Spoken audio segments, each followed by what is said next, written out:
Hello everyone. In this video, I'll be translating and summarizing the latest Urdu broadcast by Samina Pasha to make it accessible for our English-speaking audience. Let's go through the key developments and insights in Samina Pasha's words. Finally, a major decision has been made, and the situation that was brewing in Murree has come to light. We have now discovered what was behind it, and I will share the details with you. Along with this, today Aleema Khan's son, Shah, was presented in court. His 5-day physical remand had been completed, and we will share what action was taken today. Additionally, we will talk about the current situation of the floods and discuss what Nawaz is doing these days. Lastly, we will also talk about the actions being taken by the CCD, or Central Criminal Department, and how dangerous they are. Many people appreciate the swift actions, claiming that justice is being delivered immediately. Normally, we see people stuck in court cases unable to get justice, but some people are praising this swift justice. However, we will also discuss how this situation reflects a lack of trust in Pakistan's judicial system. I request you to subscribe to the channel if you haven't already. Now let's start with the latest news about Aleema Khan's son. Today, Shah Khan was presented in a counter-terrorism court. He was arrested 5 or 6 days ago, and after that, it was revealed that he was involved in the 9th May incident.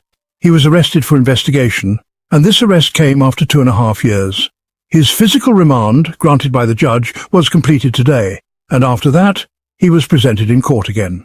A large number of supporters were present, and today, many people from Lahore were also there. As usual, Aleema Khan arrived with a smiling face and was accompanied by various PTI lawyers. Today, the police demanded a strange piece of evidence from Shah. They claimed that during the investigation they had recovered a baton from him, which he allegedly used during the 9th May attack. The police also stated that they need more items, such as tear gas masks, from him. As a result, they asked for an extension of his remand. Now, you can imagine that after 2.5 years, they are claiming to have found a baton from him that he allegedly used in the attack. This is the state of police investigations and their cases.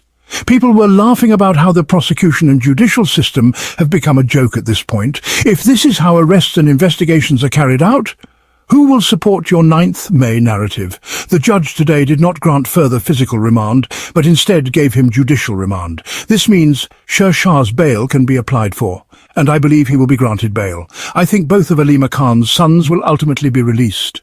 In 2 days, her elder son Shiraz will also complete his physical remand, and he will also be presented in court. I think he will either be granted judicial remand or may even be discharged from the case entirely. Shah's involvement on 9th May seems doubtful because he was present with her son Niazi, but there are no signs of any political background or evidence tying him to the conspiracy. So, my guess is that Shiraz might be acquitted and Shah might also be granted bail. If the intention was to pressure Aleema Khan by arresting her sons, it clearly backfired. Aleema Khan has raised this issue internationally and received local support, and the government had no response. Now it seems that this was a blunder, and I don't think they will drag this on much longer. Both sons might be granted bail, or at most Shiraz might be acquitted.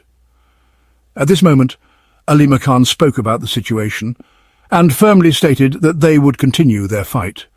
She dismissed the claims made by certain vloggers about behind-the-scenes talks, stating that no negotiations were happening, and she categorically denied any such meetings. She further stated that the establishment was feeding such news to vloggers, but these were not true. She also mentioned that they would never back down, and they are fighting for the country and its better future. Their goal is to bring rule of law to Pakistan, and they are not seeking any favors. They are sacrificing for the country. Shah's case has moved to judicial remand, and I think his bail will be applied for soon.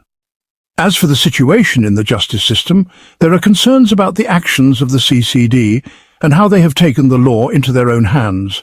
Many cases are being handled in a brutal and unjust manner, and it's causing fear among the public. Recently, a murder occurred over a trivial dispute of 30 rupees, where one brother was killed by a fruit vendor with a bat. The incident was filmed, but no one intervened to stop it. The lack of collective responsibility and empathy in society is alarming. Afterward, it was reported that the CCD claimed the culprit was killed in a police encounter.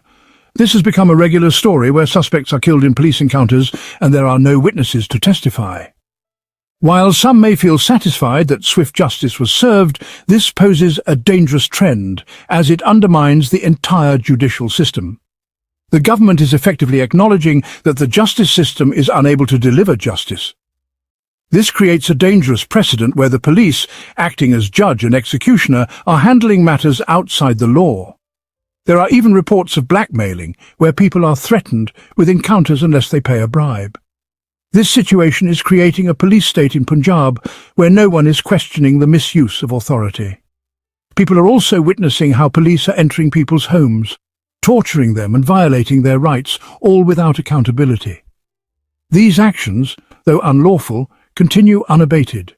The state's failure to intervene is creating a state of lawlessness, and people are losing faith in the system. Ultimately, this situation is escalating and has become a serious threat to Pakistan's future. Finally, a major decision has been made, and the situation that was brewing in Murree has come to light.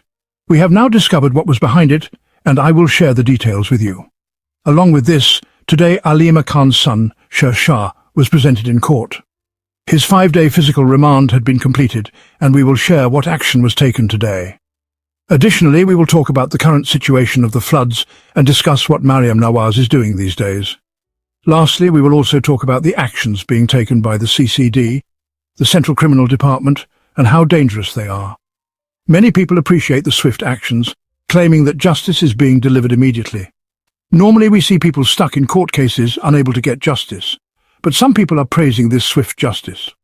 However, we will also discuss how this situation reflects a lack of trust in Pakistan's judicial system. I request you to subscribe to the channel if you haven't already. That wraps up our translation of Samina Pasha's video. I hope this English version helped you understand her message better.